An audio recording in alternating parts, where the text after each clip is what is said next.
I cannot believe my luck today that Chris Lucas agreed, knowingly, to sit down and have an interview with us about what it's like in the hospitality industry, what the problems, solutions, and future looks for this industry. And as a restaurant king of Australia, it's a real privilege, and I mean that, to have your time, your insight, and your advice to our watchers. So thank you very, very much for joining us today. That's all right. Normally I don't really spend a lot of time talking to real estate agents, but Zelman, you're an exception. And because this is an exceptional event in history, you get some of my time. Chris, what was wrong with the hospitality industry pre-COVID?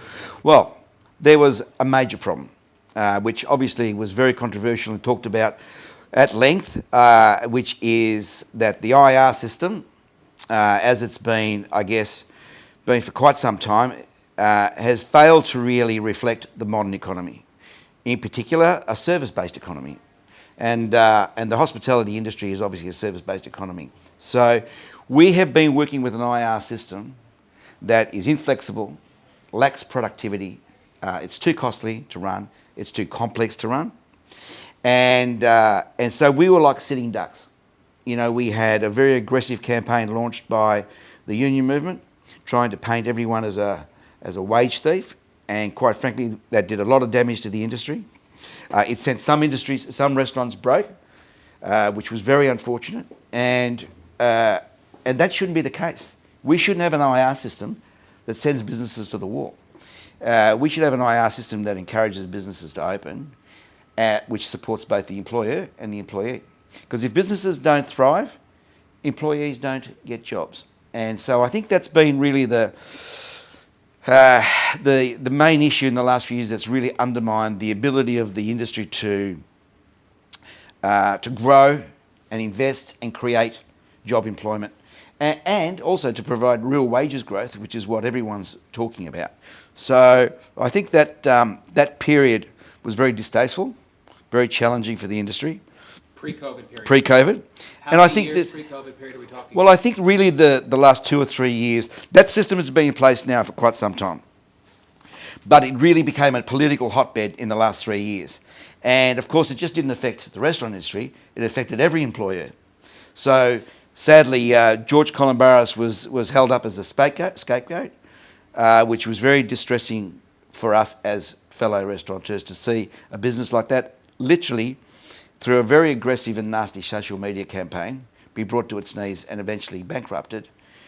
I think the realisation had come that something has to be done about it.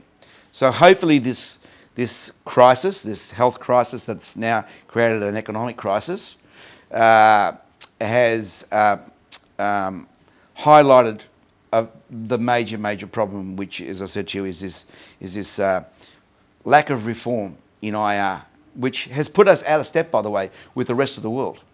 You know, really Australia is probably the only country in the Western world that has such a regulated and workplace system, which, as I said to you, is sapping the productivity and the entrepreneurship, to be quite honest. So we're hoping that this shutdown has given everybody an opportunity to reassess. I know that Canberra is talking about it. You can obviously see it in the headlines, but we need all parties to come together. Employers, unions, government really do need to come together. I think Morrison is on the right track. He needs to get the politics out of the discussion and really focus on the facts, because it's a major impediment to reopening our businesses and creating a buoyant environment where we can re-employ. Because without some solutions, some pragmatic long-term solutions, unemployment is going to be an issue, not just in our industry, but right across the economy. What changes do you want to see the next 6 to 18 months in the hospitality industry? Well, that's one. I think there needs to be some tax reform, and I think all industries are talking about various levels of tax reform. I think the one big single tax reform that needs to take place in our industry is we need to abolish FBT. It's a tax that was very poorly thought through. It's a tax that doesn't really work that well. It has more loopholes in it than you can care to think about, rendering the tax effectively a very inefficient tax. So, for instance, you know, corporates can't entertain in a restaurant, but they can entertain in their own boardroom. The government misses out on GST revenue. We miss out on business, and therefore we can't employ people. So it's a pretty ordinary situation, really. You can go and novate a lease with your car and get around FBT. So why have we got FBT? It's a killer on the industry. I think the other thing that needs to change is our planning laws. While we talk about reform at the federal level and at the state level, at the local level, we've got a very cumbersome, slow, antiquated planning process. And that adds costs, it adds delays, and again, it prevents businesses from being entrepreneurs, coming up with new ideas. I mean, why should it take 18 months to get a permit for a simple restaurant, which has, let's say, no objections, right? That process should really be a 30-day process. I hear nothing but excuses from politicians as to why it can't be done. But quite frankly, if there is going to be a significant failure rate amongst small businesses, it's going to cause a lot of vacancies. And those vacancies are going to need to be filled. They're not going to be filled quickly, and they're not going to re-employ people if we've got a planning system that is so inefficient and so costly that it disincentivises people from risking their capital. It shouldn't take 2 years to get a simple planning permit. Now, planning, reform at the local level, tax at the federal level, at the state level, and IR reform at the federal level. 3 pillars. As businessmen and as entrepreneurs, our DNA is wired to create. I'm wired to create employment, right? To risk capital, to get a return. That's what the free market is about. And that's what the restaurant industry, by the way, that's what underpins the restaurant industry.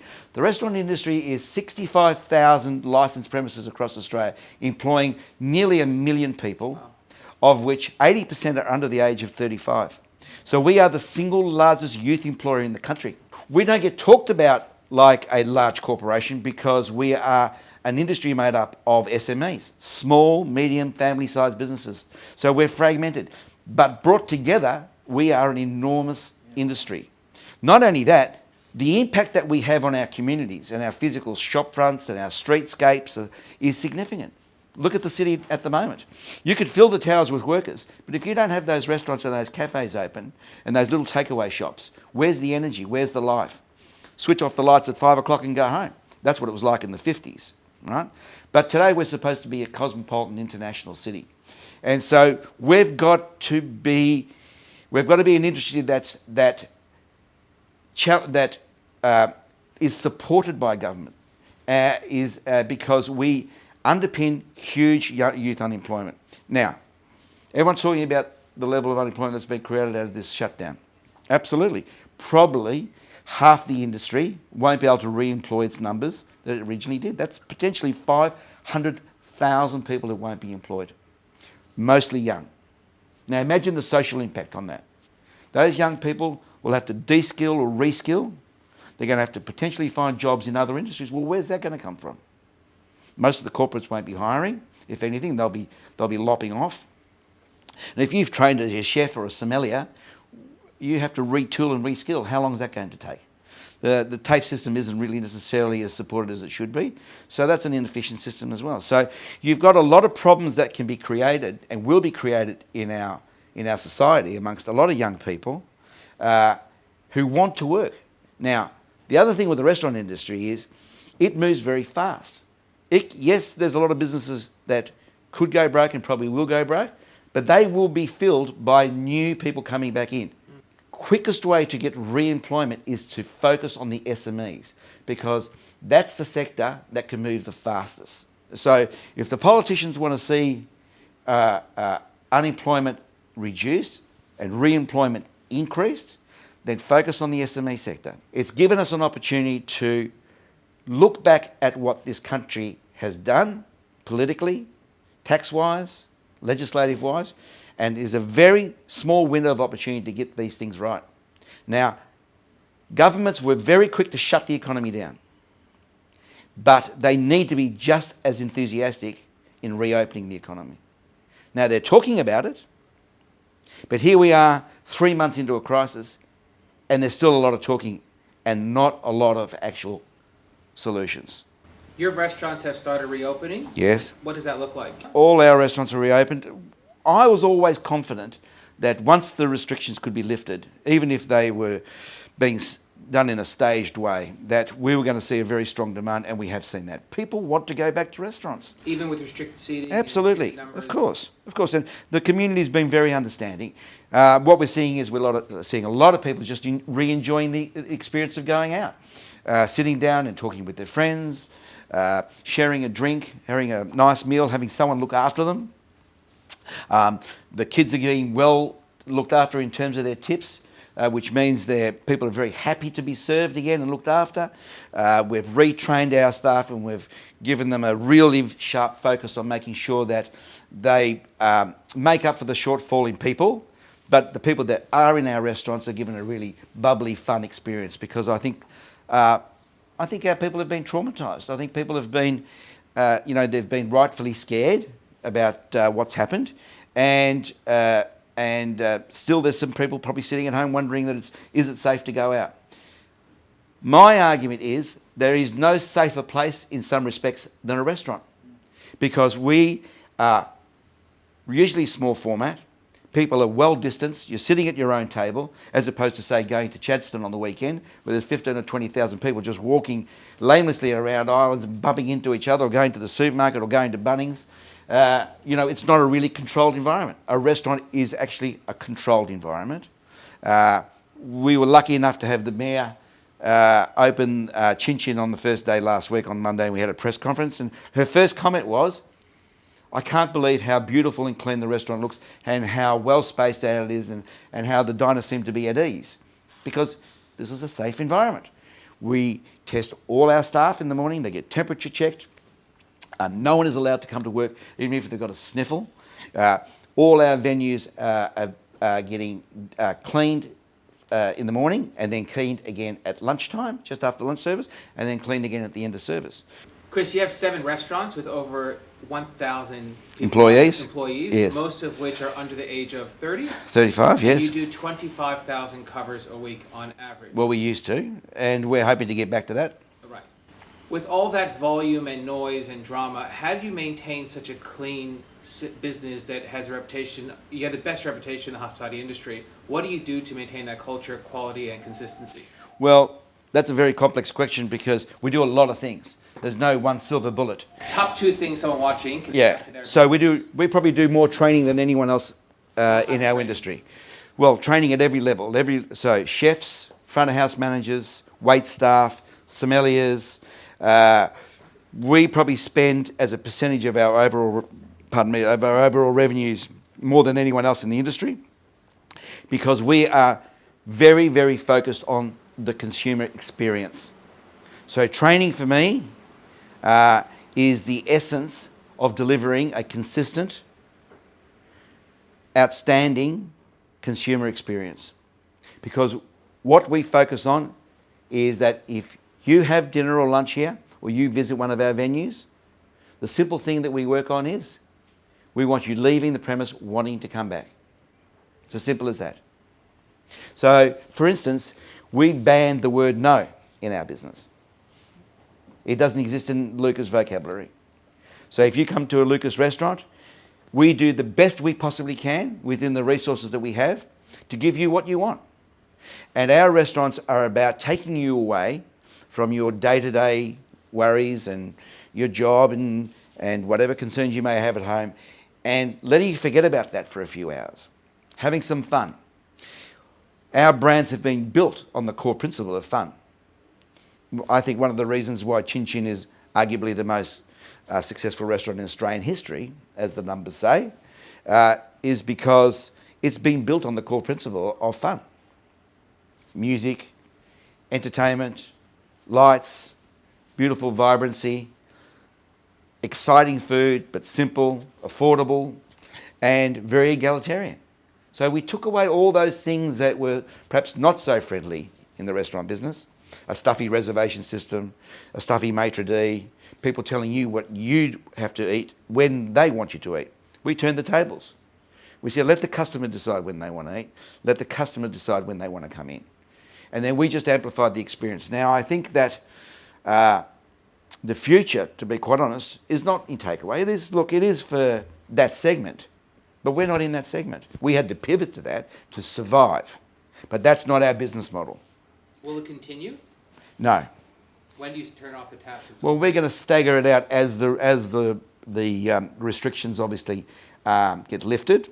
We have to have some of that revenue still coming in at the moment to supplement our business, but that's already starting to taper down. And as each week goes by and we get more and more people into our restaurants, the takeaway component of it will be minimised. We'll do some limited takeaway like we've always done in our suburban restaurants, but in our main CBD restaurants, there'll be no takeaway. Hospitality inside of shopping centres versus high streets in retail strips versus CBD. What's your views on all three categories? I don't see us really being in shopping centres. I know that some shopping centres, not just in Australia, but globally, are looking at increasing their F&B footprint as retail, obviously fashion retail, starts to move potentially more and more online. That F&B will fill that void. And look, there's a demand for good F&B in every sector. Yes. So everyone wants to eat better, more regularly, and it's a very, very important part of our social makeup today.